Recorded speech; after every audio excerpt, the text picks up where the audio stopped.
Hello everyone, and this is an Abloy profile. I'm just gonna put in a vise right here.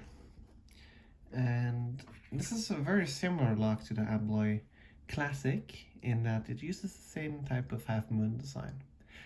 However, in order to increase the pick resistance and make tool making more difficult, Abloy has done a few things. There are a bunch of different profiles for the Abloy profile.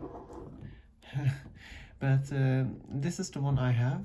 There are also other ones. My tool will fit most of them in theory, but I don't have them to test them, but they should fit. Some of them have bumps there on the side. It may or may not fit those. We'll have to see. If not, you could probably just file your tool a little bit to fit them. But this is the one that I designed the tool for. And here's the key on this one. And you can see the massive, focus. You can see the it's removed in the center there. For reference, let me get an Abloy key, Abloy Classic key. It's way smaller actually, but as you can see, it has nothing there in the center. It's just a half moon, but that will not go in. This will go in. So, what this does here now? Let me just readjust the tailpiece here so that I can actually turn it. What this does here now actually is that it's going to make tension and fitting a pick tip in there. You're gonna have a lot less space. But that's okay, because here's the tool. Design this, and as you can see here now, it actually all has to hollowed out. So if you're gonna put the pick tip and tensioner together, as right here, as you can see, it's going to look a lot like the key. So that's how it's gonna be looking. And this goes around there, and yeah, so as you can see here now, I'm putting tension on it. And let's go and pick this locker now actually. So let's go and go through here now. So first one in the gate, second one in the gate,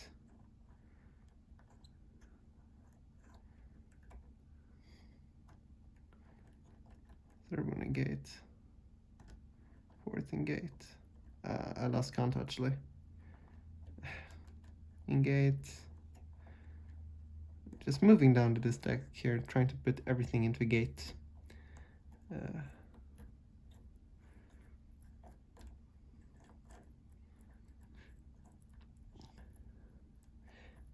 Yeah, I think we'll take this apart here to show you the gutting, so that you know nothing has been tampered with.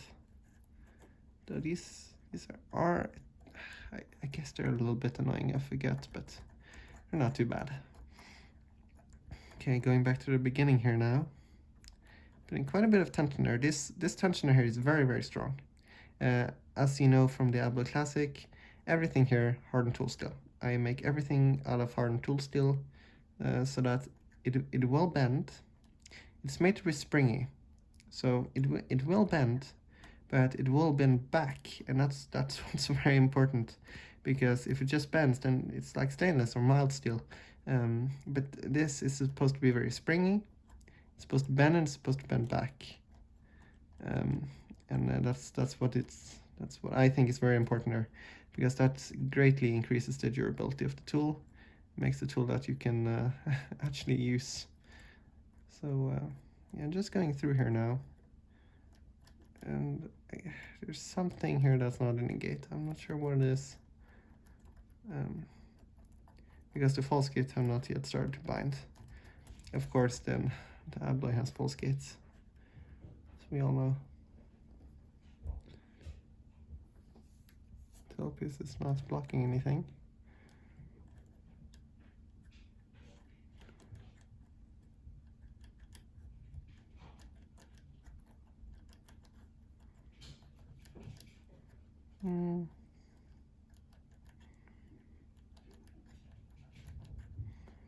Being a little bit difficult here. Okay, I'm just gonna be jumping on the tension here. Okay, there we go, that was not in a gate. Well, that's in a gate.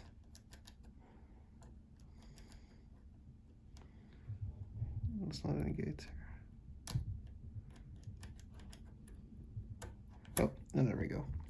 So now we can go and see that I'm actually turning the tailpiece here. Oh, I just reset it, didn't I? Oh, come on. Yeah, I just reset it, but yeah, you get the point. I turned it. Yeah, so let's go ahead, and this does not no longer turn.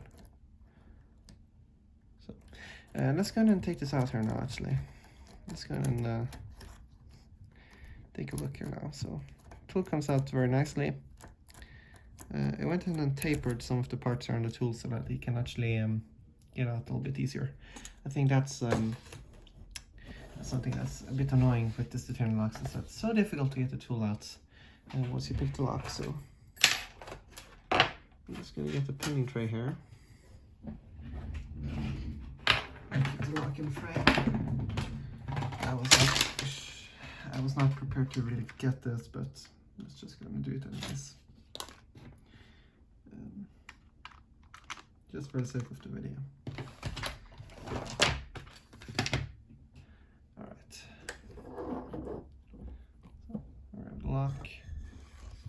And it's just going to move it over here. Keep everything here in frame very nicely. Oh, this focus. There we go. So, here it is. These things are actually a little bit annoying to get. What I like to do is this, right?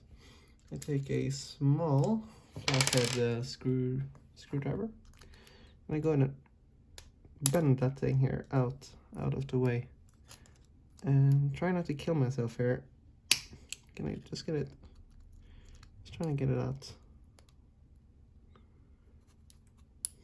There we go. Once we lever it here, you can actually go and remove that C-clip. Oh, I just lost it. Yeah, it's really quite springy, but they're also quite strong, I guess you could say. They're not like little copper pieces. This thing here will actually hold. I guess you could probably do the bolt trick, but I think it would be very difficult. Oh. There we go.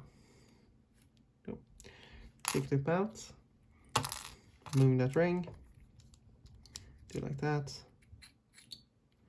There we go. So here we have the case and the sidebar groove, and that's not very interesting. Here we have the sidebar, and this is actually a springed sidebar, so not like the padlocks. And here we have all of the discs. So I guess we can lay them out. Not really in the mood for this, but why not, right? This number one. Spacer. I'm just going to put the spacers here. These discs are way too large for my pinning tray.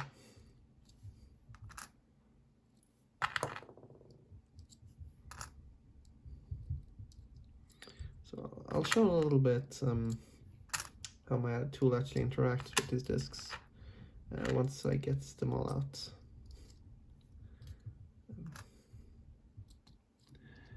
A lot of the these are actually anti-pick discs, but not too many are actually profile discs.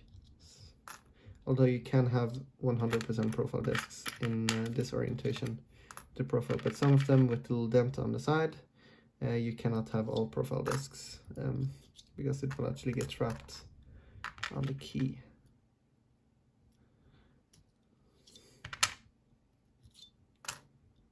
There we go, that's the last one.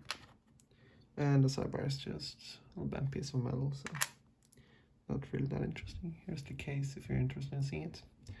I'm gonna move that right here now, actually. Let's go and zoom in a tiny bit here. So. Why not go ahead and turn the camera also?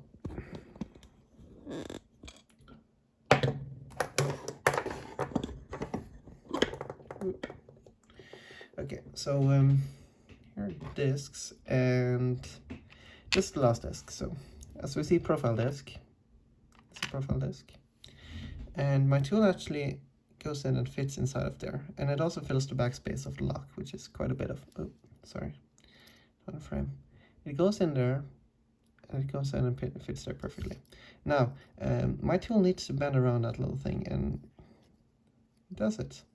So it's very nicely fitted. As you can see, when you get it's a little bit bendy down there, but it's just a prototype. Once you get a little bit up here, it's a very, very smooth working tool. And of course, this thing here bends around a lot of those. So yeah, I am pretty pleased. Oops, pretty pleased with this design. And of course, anti-pick discs are not going to be doing anything to this tool here, not in a million years. So that's let's get out. There we go. So yeah, that is the Abloy profile pick. If you're interested in buying this, please let me know let me know. My email is down in the description if you want to email me.